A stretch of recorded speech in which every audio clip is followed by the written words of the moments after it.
जिस वक्त राहुल गांधी दिल्ली में प्रेस कॉन्फ्रेंस कर महाराष्ट्र और कर्नाटक के चुनाव में हुई वोट धांधली की झूठी कहानी, फर्जी मतदाताओं की झूठी कहानी देश को सुना रहे थे, ठीक उसी वक्त महाराष्ट्र में उनकी पार्टी के सबसे बड़े सहयोगी, जो महाराष्ट्र में गठबंधन है कांग्रेस पार्टी का, जो उनके सबसे बड़े नेता हैं उद्धव ठाकरे भी दिल्ली में एक प्रेस कॉन्फ्रेंस कर रहे थे। इधर राहुल गांधी कहानी बता रहे थे कि कैसे महाराष्ट्र में वोटर्स, जो मतदाता हैं, उनकी सूची में धांधली हुई, मतदान में धांधली हुई और विपक्ष चुनाव हार गया। उसी वक्त उद्धव ठाकरे दिल्ली में एक प्रेस कॉन्फ्रेंस कर रहे थे। उद्धव ठाकरे से भी एक सवाल पूछा गया और उद्धव ठाकरे से पूछा गया कि आज जो इंडिया अलायंस की जो आपकी बैठक होने वाली है, राहुल गांधी के साथ जो डिनर होने वाला है, क्या आपके साथ उस बैठक में मनसे प्रमुख राज ठाकरे भी शामिल होंगे? इस सवाल का जो जवाब उद्धव ठाकरे ने दिया है, मुझे लगता है कि राहुल गांधी की तो आज बहुत बड़ी, मैं कहूंगा कि थूथू हो गई।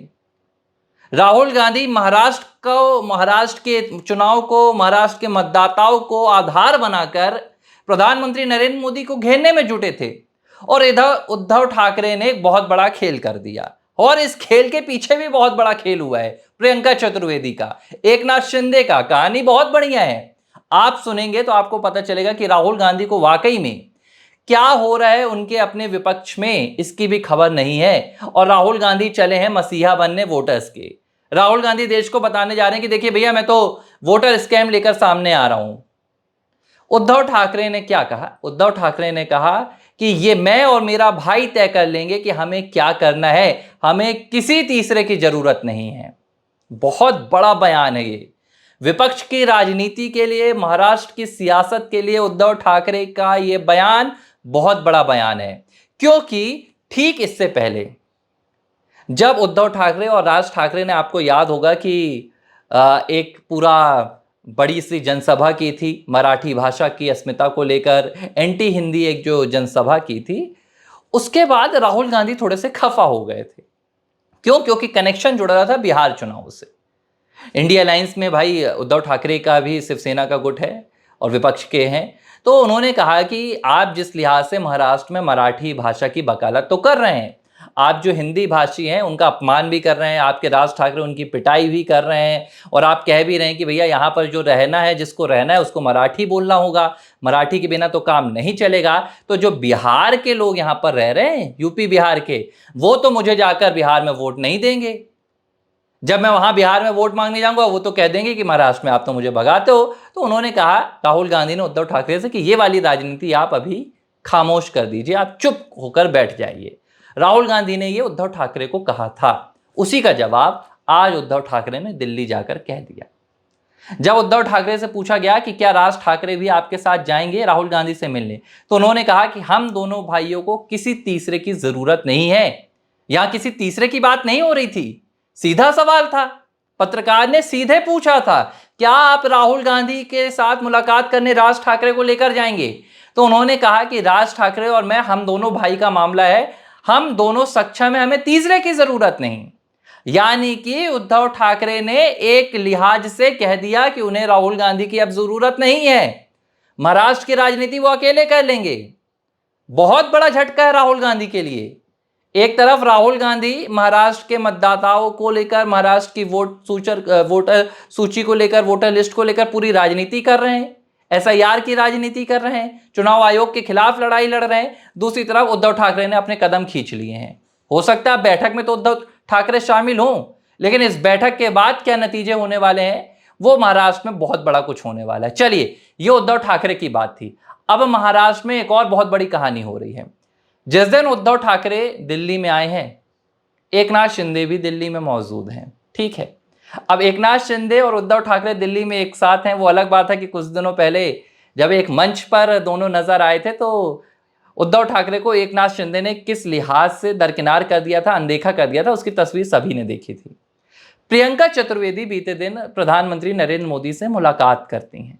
प्रियंका चतुर्वेदी उद्धव ठाकरे शिवसेना गुट की एक अच्छी प्रवक्ता हैं, खुलकर पक्ष रखती हैं और पिछले कुछ दिनों से उन्होंने प्रधानमंत्री नरेंद्र मोदी की तारीफ के जो सिलसिले हैं वो भी शुरू कर दिए थे। अब कहानी ये भी आ रही है कि प्रियंका चतुर्वेदी का जो राज्यसभा का कार्यकाल है वो अगले साल अप्रैल में खत्म हो रहा है। एक एंगल तो ये बन रहा है कि प्रियंका चतुर्वेदी कुछ अपने लिए लेने गई हैं और हो सकता है भाजपा में शामिल हो जाए। लेकिन इस कहानी का जो दूसरा एंगल है वो असली बात है। बात ये निकलकर सामने आ रही है कि जिस लिहाज से उद्धव ठाकरे ने अपने बेटे को राजनीति में सेट करने के लिए कांग्रेस से हाथ मिलाए थे और भारतीय जनता पार्टी से दूरी बना ली थी, उस दूरी ने उद्धव ठाकरे की सियासत को पूरी तरह से महाराष्ट्र में खत्म कर दिया। आज ये हालात आ गए कि उद्धव ठाकरे को अपने उस भाई की ओर जाना पड़ा जिस भाई को कभी उद्धव ठाकरे राजनीति में आते हुए बहुत पीछे छोड़ गए थे, राज ठाकरे।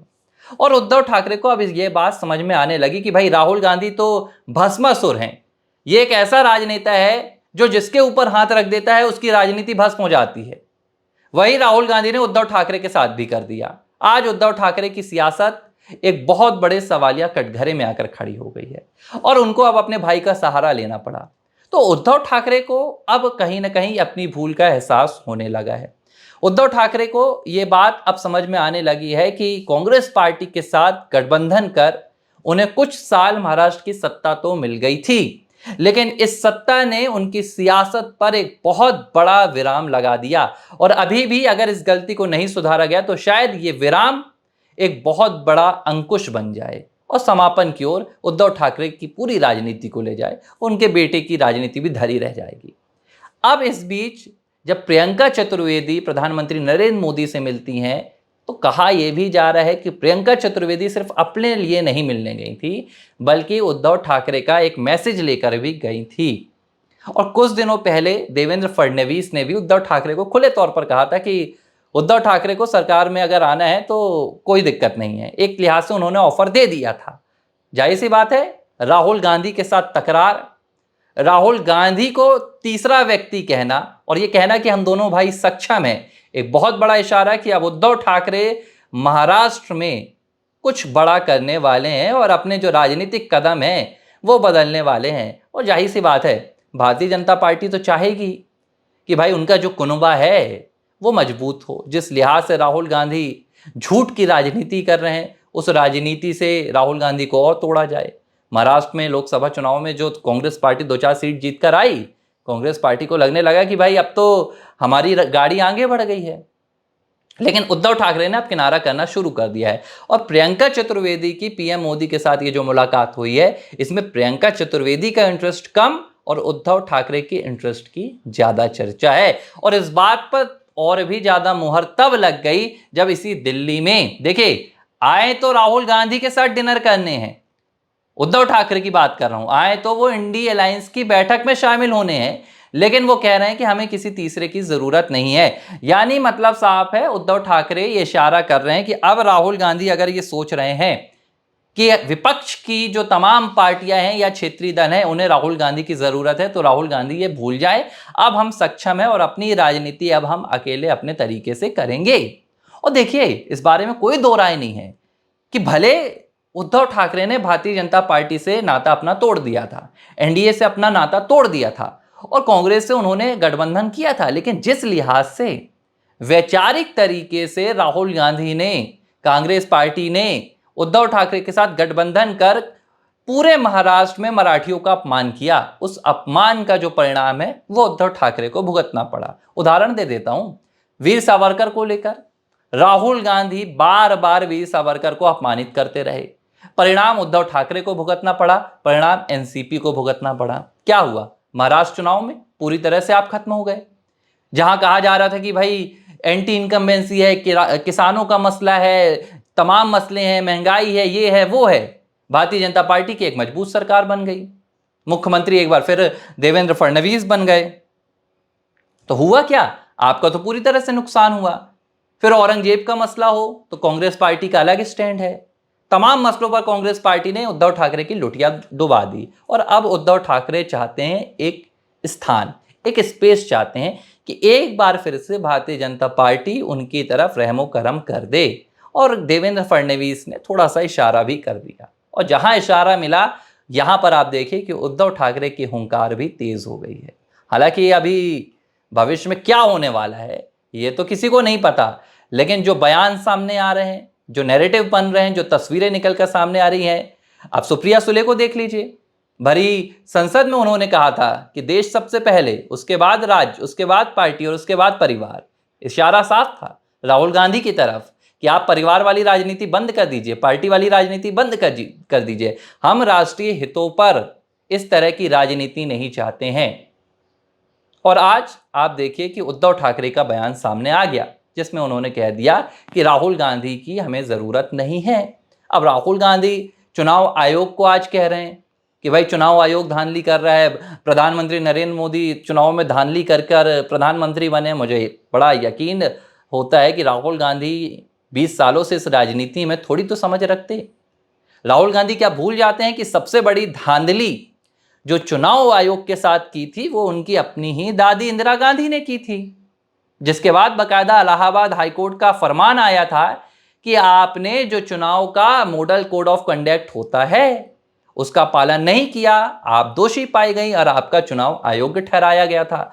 खुद राहुल गांधी जो एक बार अपना सांसदी का पद खो चुके हैं, वो राहुल गांधी कह रहे हैं कि चुनाव आयोग उनसे डरता है, क्योंकि चुनाव आयोग को पता है कि मैं गलत नहीं हूं। लीजिए भैया, कर्नाटक के चुनाव आयोग प्रमुख ने राहुल गांधी को कह दिया है कि आप शपथ लेकर अपने आरोप लगाइए, नहीं तो आपके खिलाफ कार्रवाई के लिए तैयार हैं। चारों तरफ से राहुल गांधी घिर गए हैं, चुनाव आयोग की तरफ से भी घिर गए हैं, विपक्ष की तरफ से भी घिर गए हैं। जिस महाराष्ट्र की वकालत राहुल गांधी कर रहे हैं, उसी महाराष्ट्र में विपक्षी दलों ने किनारा करना राहुल गांधी से शुरू कर दिया है, और यह कहानी है।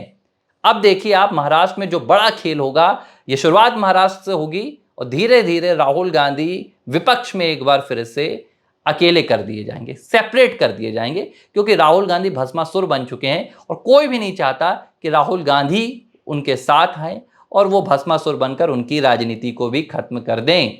उद्धव ठाकरे इसी ओर अब इशारा कर रहे हैं, और कब उद्धव ठाकरे पलटी मारेंगे, बस अब इसके लिए इंतजार करना होगा। एबीसी हिंदी न्यूज, आज ही जुड़िए हर खबर के साथ।